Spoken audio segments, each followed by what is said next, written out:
Hi, welcome back to my channel. I want to do a video on creating an alter ego.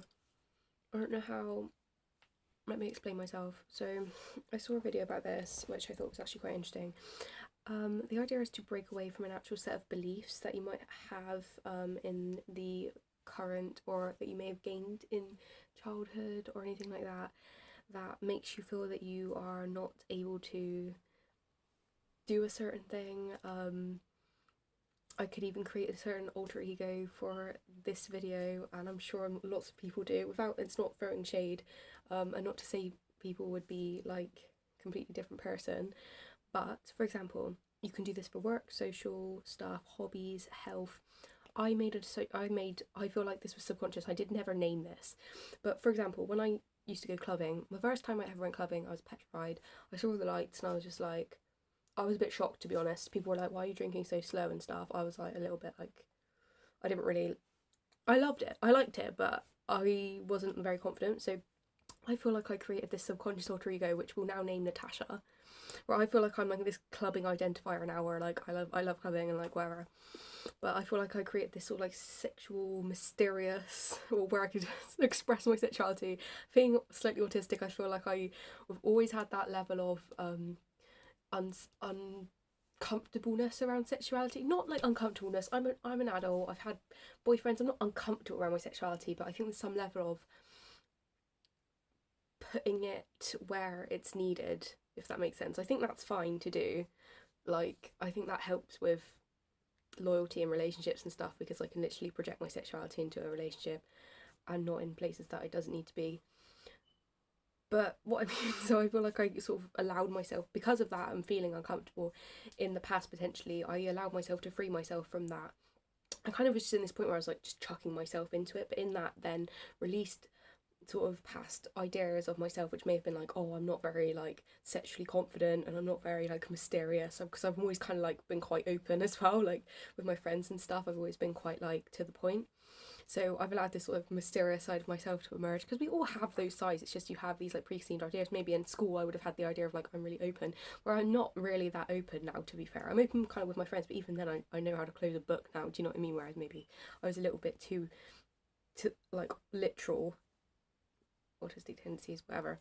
So yeah, it just allows you to break free from identity and preconceived ideas, and allows you to like build characteristics and like neuro pathways in your brain to grow and evolve in life, even if you feel a sense of fear, because it can kind of take away a sense of fear if you do have that thing, because people have imposter syndrome as well, to be fair, which kind of a part of it, where you might just be like, oh, I can't go for that job, even though you actually think you might be good at it. You might be like, I can't go for that job because of blah blah blah, and my mum says that I'm not confident enough to, you know, speak in front of a crowd, and you might literally really want to do that, for example. That was kind of, you know, like, it's just ideas. But cons of this is that I feel like for this you'd want to keep good intentions, because no one wants to be that psycho ex that is like a compulsive liar. I don't think you can be a compulsive liar by having an alter ego, but I think sometimes people that are like have potentially negative intentions, or might have like a level of psychopathy, might create an alter ego, which is natural and healthy, and but then like also create a lot of harm through that, because it's kind of deceptive to trick someone into thinking you're someone that you might not be, or like you might be that person, but you might use it for negative ways. But that also comes with like personality disorders and stuff. I feel like you have to just be, I mean, if someone watches this and they haven't necessarily got good intentions, I can't be like, oh, you have to have good intentions. Like, people's intentions are all different, and we all have different ways of adding to the world, so let's just leave it like that. But I feel like I'd just be careful of not trying to deceive others, unless that's kind of what you're going for. Not that I'd advocate it. So, but people deceive others in certain ways. You can deceive someone by saying you look beautiful in that top, even though you really don't like that top. You really just think it's quite not a great top. But you might say, I love that top, it's so lovely, and it makes someone feel a lot better. So we all deceive to various levels to some extent. So I can't tell you how to live your life.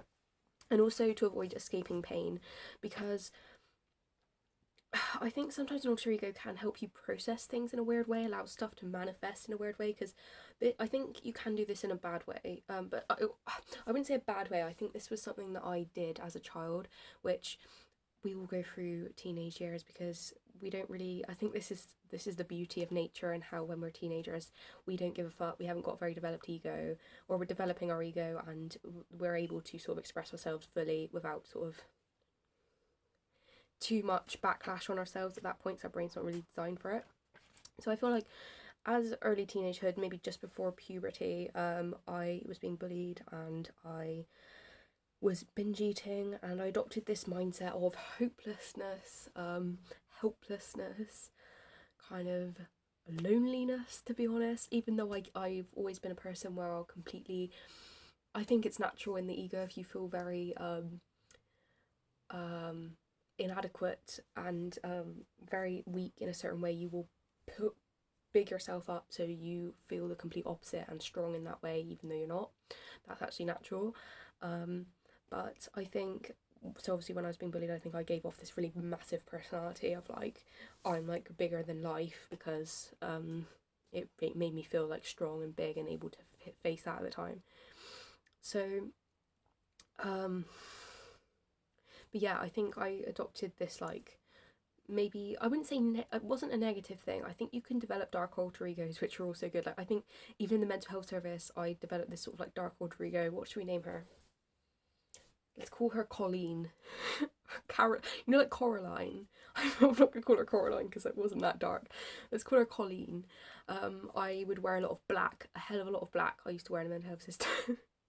I used to wear like smoky makeup, make my hair all big. I used to wear quite slutty clothes at times, just kind of this like, I'm gonna rebel kind of outlook on life, which I needed at that time. So I don't think any alter ego, unless it's really harming, but then that's something else, is really negative. I think basically alter egos can help you express certain sides of yourself, be that negative or positive. You can't have the positive without the negative, in any way. So in terms of work, I reckon I'm going to be able to do this. I think even in my DIY upcycling business, I've kind of developed this like creative, free-spirited, I think free-spirited was already there, but maybe this creative, like homebird, independent alter ego, let's call her.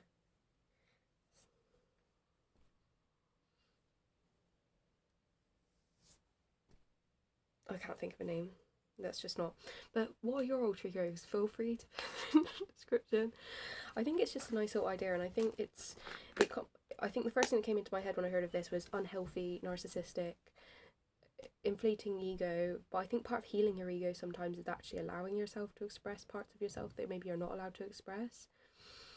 And having an alter ego, I don't think is unhealthy. Having an inflated ego maybe is, but why would you inflate your ego? Because you're not able to.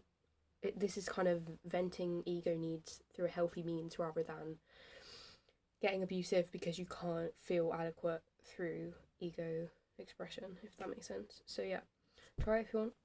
I definitely will. So yeah, thanks for listening. Bye.